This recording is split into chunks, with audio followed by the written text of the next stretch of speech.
Hi guys! Good morning! Welcome back dito sa Gandara sa YouTube channel. Pasensya na lang po kayo sa boses natin ngayong gabi, ngayong umaga. Kasi pag-iisip ko, tuyong-tuyo, na para bang magkakaroon tayo, na para bang kakatin na lamunan ko't ilong. Ganon yung pakiramdam. So, pasensya na lang sa voice natin. Actually, ito yung reason kung ba't sobrang aga ko natulog kagabi at nakadalawa lang tayo ng update. Anyway, babawi po tayo ngayon dahil napakahalaga ng ating update. Dapat nga kagabi pa to, pero pasensya na. Ngayon na lang ihahabol po natin. Anyway, eto na nga. Tungkol po ito sa para bang may ibang nalalaman ng ating KP fam. Tungkol kina Kim and Paolo. Ay, exclusive na exclusive talaga siya. Parang, parang it's a secret, parang ganon. So, ano nga ba yung pinagkakaguluhan dito sa X? Para pang, meron tayong hindi nalalaman tungkol sa KP. So, eto na nga. Bago tayo mag-start sa mga di pa nakaka-subscribe sa ating channel, maaari lamang na pindutin po ninyo ang subscribe button natin at notification bell na riyan sa baba upang kayo po ay maging updated at ma-notify tuwing may bago tayong chika at balita hinggil sa Kim Pao. Basta mga balita na may kinalaman, kina Kim Chiu and Paolo Avellino, sagot na po natin yan. And nais din po pala natin magbasa ng ilang mga comment at opinion ng mga taga-subaybay natin bilang pasasalamat sa pagtutok at pag-abang sa ating mga daily updates. Ano po? At para mabigyan na rin po ng tinig ang kanilang mga opinion. So, narito po ang first commentary natin for this morning. O, diba, tumitilaok pa ang manok. Ma'am Annalyn Hiccup, maganda ng umaga. Sabi niya, good morning, Gandara. Good morning din sa iyo, madam. Kahit medyo bad ang ating nose today. So, eto na nga, Kim Pao forever. Nako, manonood din yan, Gandara. Buhay ngayon para sundan ang buhay ng Kim Pao natin. Vitamin na yatang Manila, kina Kim and Paolo. Good morning, have a blessed morning, Gandara. Isama na rin natin ang mga basher. Ayan, mapagmahal sa pamilya, basikaso at balaga. May vlog na naman si Sir EJ. Nakakamiss daw ang Kim Pao. Kaya nga, throwback na lang muna tayo siguro. Masaya sila sa piling ng isa't isa. Hala, ako lang to, Gandara, ha? Huwag kayong mag-alala. Kasama ako dyan, Ma'am Annalyn Hiccup. Nasa isip ko na rin na masaya sila sa piling ng isa't isa. Kaya, hayaan na po natin. Throwback na muna tayo. Totoo, sobrang nakakamiss ang Kim Pao. Kapag wala talaga sila, namimiss natin sila. Kasi nasanay tayo araw-araw may update, araw-araw may ayuda.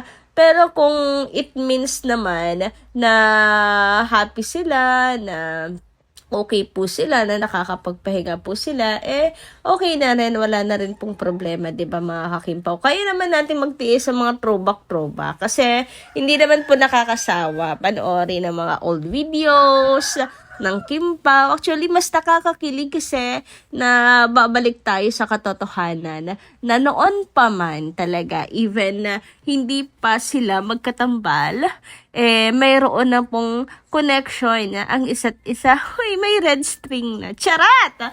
So, ayun na nga. Kinikilig na naman nga ang person na to ngayong umagang-umaga, madam. And yung mga bashes naman, ako, totoo yan.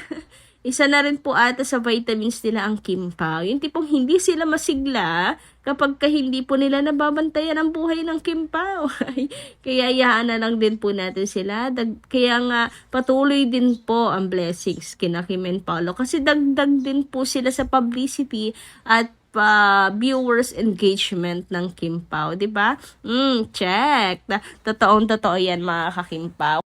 Imagine na lang po siguro natin ngayon kung gaano kasaya ang Kim Pao together. Uy, together! Parang sure na sure.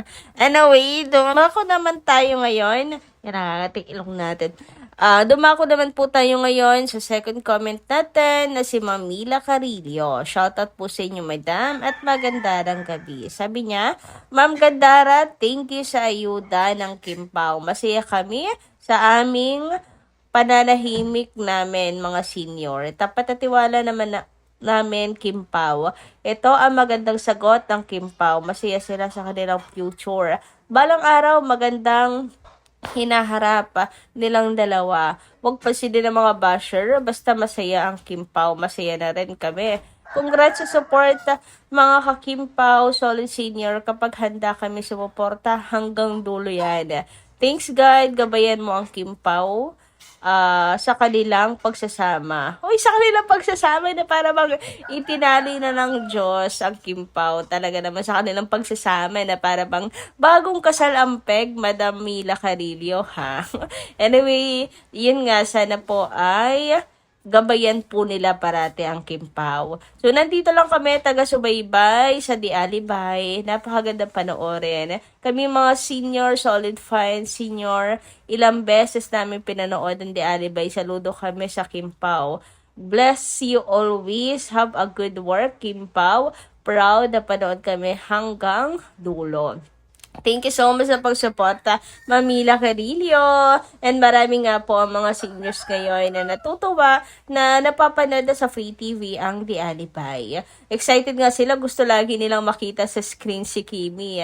Anyway, sabi naman ni Ma'am Norma Daya, Gandara, good evening. Happy na ako at contented na ako sa dalawa. Yes, for sure, sila na. At napapanood ko sa video clip na nila sa lie detector ay talagang kinikilig ako sa kanila. Panatag na ako. Ano mga bashers, react naman kayo dyan sa lie detector nila na video clips. Any reaction from you bashers? Kamusta na kaya? Mga linta kayo na sumisip-sip at sumisira sa KP. Hindi kayo magtatagumpay. God bless us all, KP fans and vloggers. Ma'am Norma Dayag, ang totoo po niyan, hindi lang po tayo ang kinikilig. Ano po, kundi mismong sila Kim and Paolo, ramdam na ramdam yung kilig. Kinikilig si Pao. Iba yung kilig ni Pao eh. Si Kim, sanay na ako na kinikilig siya. Kasi ang girl naman talaga, mabilis pong ilabas, 'di ba? Yung kanilang nasa kaloob-looban, yung kanilang kilig. Pero si Paula Avellino as a nonchalant, iba yung dating. Iba yung dating pa nakikita kung kinikilig siya pag tumatawa siya, ganyan.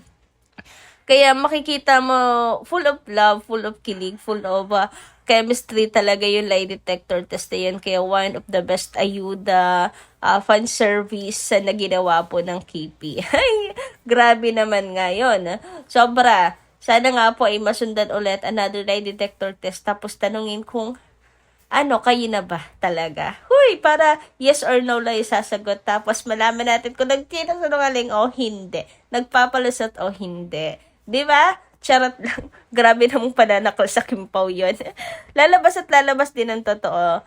Nasa kanila mismo nanggagaling ng hindi po pinipilit. At mas maganda yon na alam mo na talagang pinagmamalakit, pinagsisigawan nila ang kanilang relasyon ng kusa po nilang aaminin at hindi po dahil lang sa napilitan, dahil may mga makukulit. Nagets niyo po ba yun? So, ayun, iintay ko yung mga panahon na yun, mga ka-Kim Pao. Kayo po ba? Anyway, dumako naman tayo dito sa post ng ABS-CBN na isa sa naman, nakakapagpakilig sa mga Kim Pao fans. Ito nga, Vincent Cabrera would like to video call. Kung kayo yan, mga ka-KP, sasagutin niyo ba? Ay, kapag kaganyan naman kapogi, syempre, for the sagot tayo niyan. Ay, ang gwapo ni Paolo Avellino. Ang hot niya dito. Kaya naman, ang dami pong kilig na kilig sa X, dami pong kilig na kilig sa iba't ibang social media platform. Kasi yung face card naman talaga ni isang Paula Avellino, ay talagang mababakla ka sa kanya, as in. 'Di ba? Ayan, so sasagutin niyo. Aba ako, syempre, hindi ko pala nagpasin ang pagkakataon na yan. Daming kilig dito, mga ka-Kim Pao. Another hook para po maging mabenta ang Di Alibay. Anyway, dumako naman po tayo dito sa update for Kim Pao's World Tour na kung saan almost sold out na po, konting-konti na lang sa mezzanine at balcony, mga ka-Kim Pao. Ayan, konting push na lang po talaga. Ito po ay sa Redwood City. Malapit na mga ka-KP. Andito na tayo. Konting kembot na lang talaga, mga ka-Kim Pao. And ito pala yung update po sa ano nga, pagdadausan. I think ito yung sa Redwood City, mga kakimpaw. Ang lawak, ang laki din, mga ka-KP, and sobrang nakaka-excite tuloy. Sabi nga ni Aisa, yay, ang bongga, ang laki. Ito daw yung Fox Theater sa Redwood City. Kaya pala, pag uunahan na makaupo sa Diamond Seats, sobrang ganda naman kasi. Yes po, talagang may-enjoy mo talaga na malapit, of course, kina Kim and Paula. Ang ganda, guys, oh. Grabe, nakaka-excite po tuloy lalo. Anyway, sabi pa dito ni Janae, ayan, favorite ko talaga to. Follow nyo yan, guys. Talagang isa po yan sa mga solid Kimpaw talaga. Ito yung Fox Theater ng Redwood City, right? Correct me if I'm wrong. Pero shit, ang ganda naman. Nai-imagine ko na yung KP sa stage. Tapos puno ng KP sa yung Diamond Seat. Hashtag Love Kimpaw's World Tour. Anyway, hindi na natin patatagalin pa, mga ka-KP. Ito na nga't pag-usapan natin ng isang bagay na para bang iilan lang po ang may alam na KP fans, kasi meron pong nag-gatekeep ng picture di umano ng Kim Pao sa Paris. Yes po. So, ito pala yung naguguluhan din kasi ako sa ex kahapon na para bang ano ba, patingin daw patingin, anong meron? Baka naman daw pwede rin nilang makita, ganyan-ganyan. Tapos naloloka ako kasi anong meron? Tapos eto na nga sa ating, syempre, pagiging marites, chismosa ninyong kakimpaw. Eto para isi-share ko na rin po sa inyong ating natuklasan. So, totoo daw po na spotted ang Kim Pao sa Paris. Kim Chiu and Paula Avellino spotted in Paris for pic. O, ayan. Para daw po sa picture, naka-gatekeep sa ibang fans. Kaya makikita mo, may mga hints sa X. Hashtag Kim Pao. Ayan, may mga hint nga raw.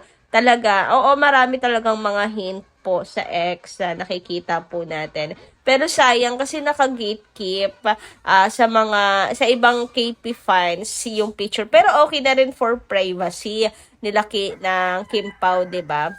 Kahit naman magpumilit tayo, magpapumilit tayo, tapos yun pala po ay halimbawa nagpa-picture sa Kim Pao, halimbawa sa Kim Pao, tapos sila Kim and Paolo may pakiusap na wag po nang ilabas hanggat di pa napapalabas yung hindi pa na-announce yung project ng Kim Pao, ganyan. So, di nakasira tayo sa plano. Kaya okay na rin, mga KP, at least meron pong nag-hint na spotted na magkasama sa Paris ang Kim Pao. What do you think, mga ka-KP?